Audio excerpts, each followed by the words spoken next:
All right, so our unloaded Savage Model 99 is cleaned up, scopes mounted, and it's ready to be put away for the winter, but we have a choice to make.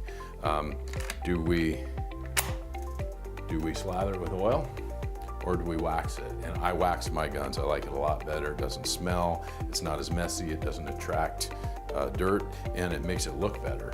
As you're gonna see with our Vintage Gun Scopes gun and scope wax, which is good for any gun made out of wood and blued steel. Not only does it protect it from water, humidity, and the elements, it's gonna make this thing look just beautiful and simple. Here's how it works. It's like waxing a car. This is a microcrystalline wax. Now for a full gun like this, because I'm gonna use the whole thing on this project, it's gonna take me 10 minutes is all, but we sell a 5-ounce size. So if you've got multiple guns to do, go for the 5-ounce size. I'm gonna start with the wood, and this is just so stupidly simple that I almost don't even have to tell anybody how it works, right? We've all waxed a car. Well, maybe we all haven't.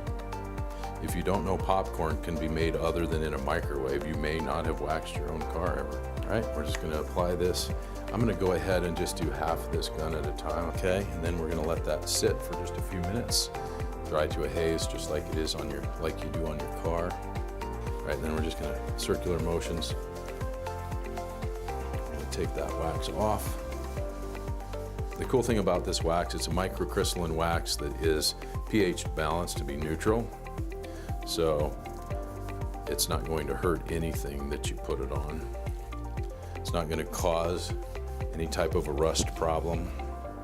It's going to create a water and humidity barrier between the wood and the air.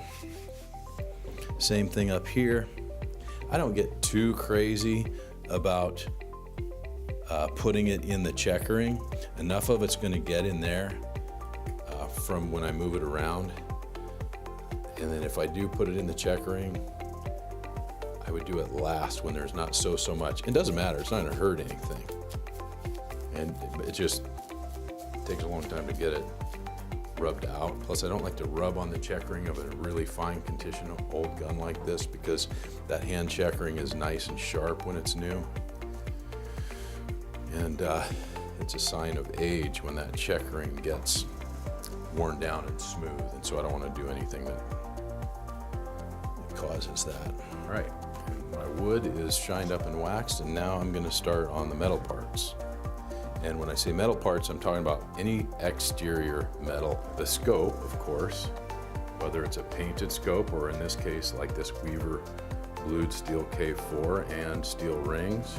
It does a great job shining up a blued steel scope like this, but it really makes an aluminum painted scope look terrific. All right, we'll let that sit a minute, just like we did on the wood, then polish. So if your rifle is ready to go out in the field for the fall, it's now weather protected. And if it's going in the gun safe, it's going in clean and protected, and when you get it out next fall, you're not going to be surprised by the fact that it got any surface rust, because it's got a nice barrier protection. All right.